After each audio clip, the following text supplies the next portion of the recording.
Beep, beep, beep, beep, beep.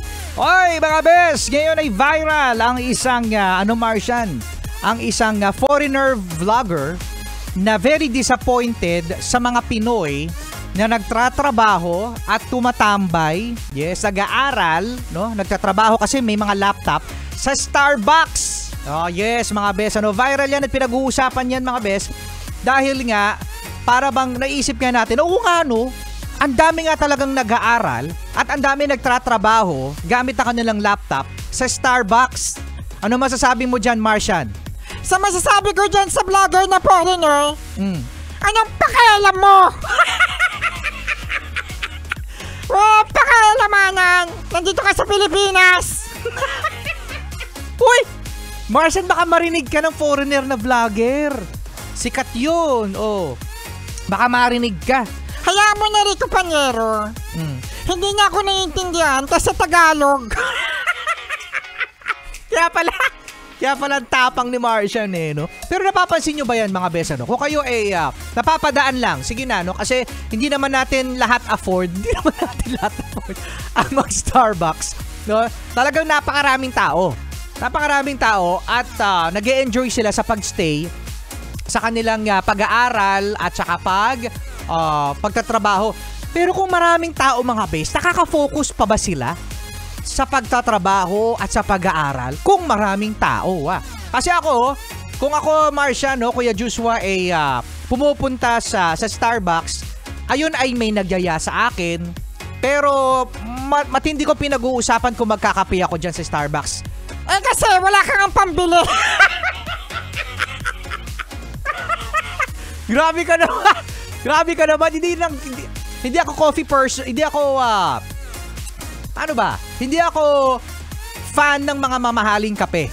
Pero nothing against sa mga best natin na nag-e-enjoy sa ganung kape kasi masarap nga naman talaga.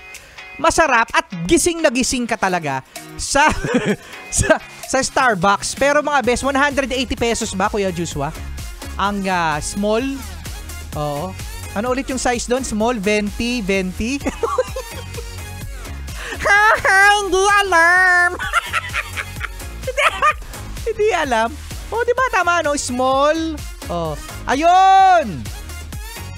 Tall, 20, grande. Gusto sabihin ni Rico Panyero, small, medium, large. Pero ako, beso, nangihinayang naman ako kapag tinitake out ang Starbucks. Kasi hindi mo ma-maximize ang experience na nasa coffee shop ka. Pero again, mga best, nothing against sa mga best natin na nagkakape sa Starbucks. I really, enjoy those people na nasa loob at nag-e-enjoy. Yes, because that's your money. Yun nga lang, kanya-kanyang trip, di ba? Si Rico Panyero kasi kuripot!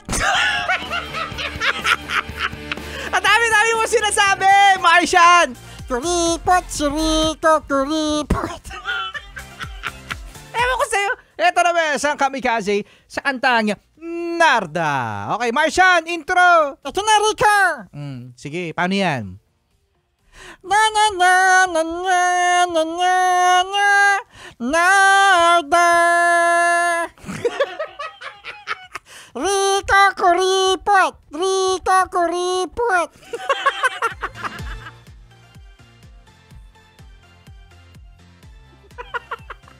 Kuripot. Oo, libre naman. Ay, kasi hindi kasali kasi si Martian, no. Ay! Kaya kita bilhin, Kuya Joshua. Oo. Kaya daw bilhin ni Martian si Kuya Joshua, oh. Per kilo. Per kilo na si Kuya Joshua. Kaya kita bilhin, Kuya Joshua, per kilo. Basta Kuya Joshua, tirahin mo nga to. Oh.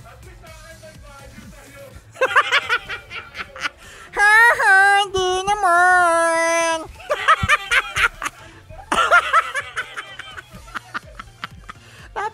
Napaka-mature no? Oo. Ay nako. Isa pa pala doon, ang dami nating gustong sabihin Yung mga nagkakape na ang tagal naman kasing magtumambay sa Starbucks. Di ba, minsan mga 2 hours, 3 hours. Oh, si Martian, tumatambay lang. Diba? Tumatambay, walang trabaho. Tambay! Doon sa taas ng TV. Doon nakatambay. Oo nga, tambay ka nga doon sa taas ng TV. Mamaya, kung may chance, pag-usapan natin ulit. Okay lang.